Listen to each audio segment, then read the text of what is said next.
So you can increase your likelihood of conversion by a magnitude if you simply follow up. I think the data is that 44% of salespeople give up after one follow-up.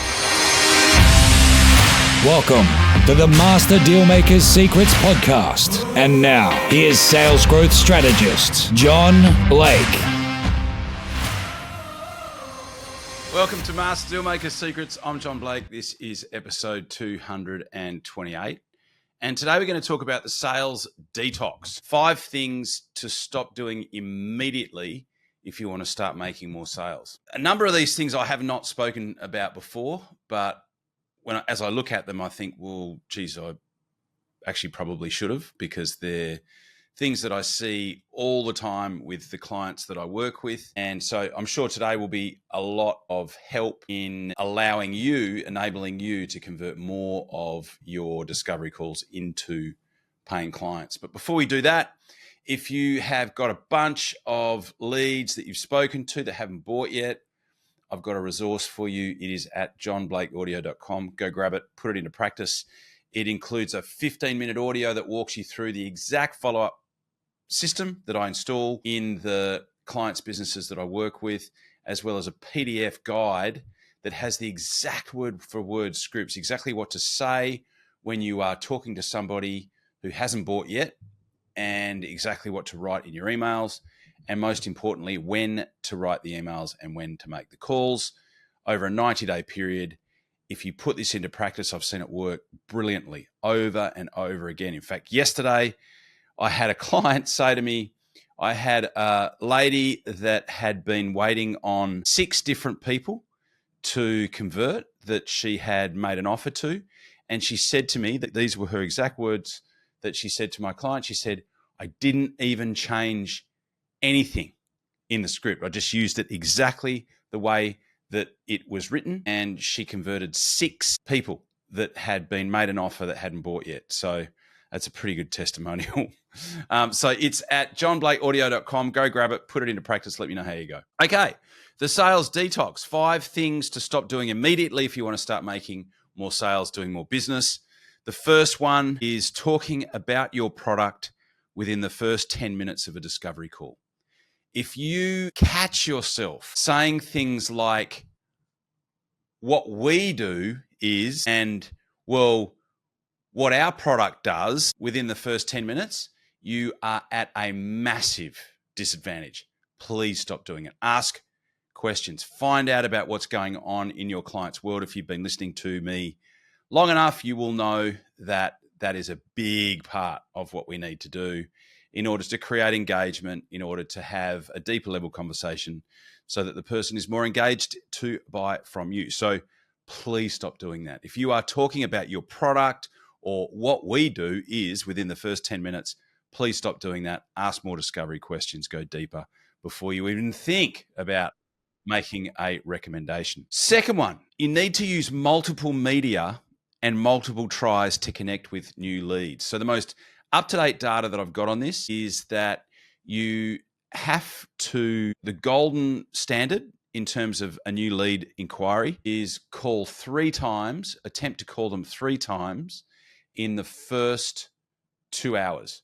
So 1 as soon as the lead comes in, 2nd at the half-hour mark, and then 3rd at the 1 hour mark. So if you try, if you make those calls, so 1 to start off with, 1 at the half-hour mark, and then 1 an hour after that person has inquired, you are incredibly more likely. Like, it is ridiculous, the difference between trying to call 3 times in the first hour as opposed to calling after a day or after a week or after a month, which, often is how long certain leads take in certain businesses to be contacted. So first one, talk about your product within the first 10 minutes. Stop doing that. Ask more discovery questions. Second one, use multiple media and multiple tries to connect with new leads. So don't just call. Also use email and use text.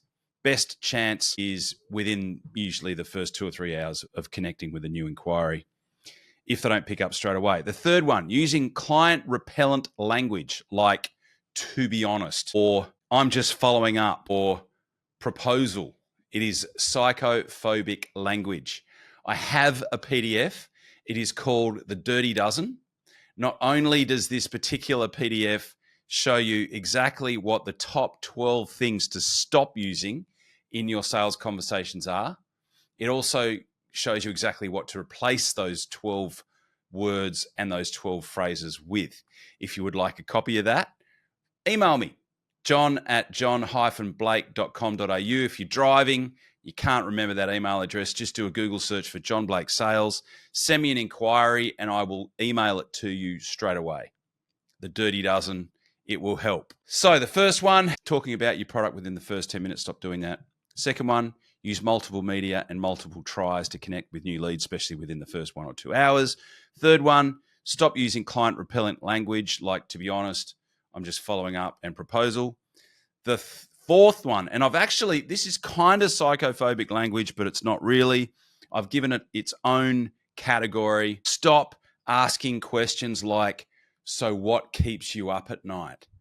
That is, nothing screams amateur in a sales conversation like, what keeps you up at night? Stop doing it.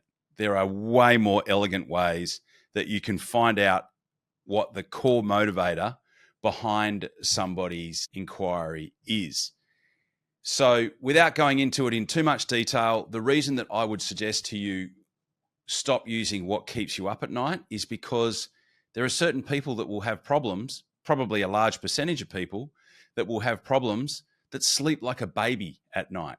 It just reeks of amateur, and it's something that you should absolutely stop doing. It makes you look really stupid, certainly in certain sales situations, if not all of them. So that is number 4. And number 5 is not following up. So you can increase your likelihood of conversion by a magnitude if you simply follow up. I think the data is that 44% of salespeople give up after one follow-up. And at the start of today, we talked about the resource that I have been offering now on this podcast for quite a while. It is at johnblakeaudio.com. Go grab it, put it into action, and let me know how it goes. It's got exactly what to do over a 90-day period where you can double the amount of people that convert that you don't convert in the first conversation or when you're actually presenting your initial offer to them. So thanks so much, as always, for listening, and I will talk to you on the next podcast. Cheers.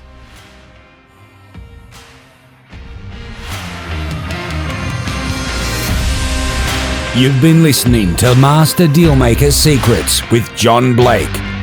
Subscribe to get more in-depth strategies and maximize your sales process with new episodes every other week. And double your inquiry to sale conversion with the lead flow you already have. Go to johnblakeaudio.com for his exclusive, free, no fluff audio training and companion PDF guide.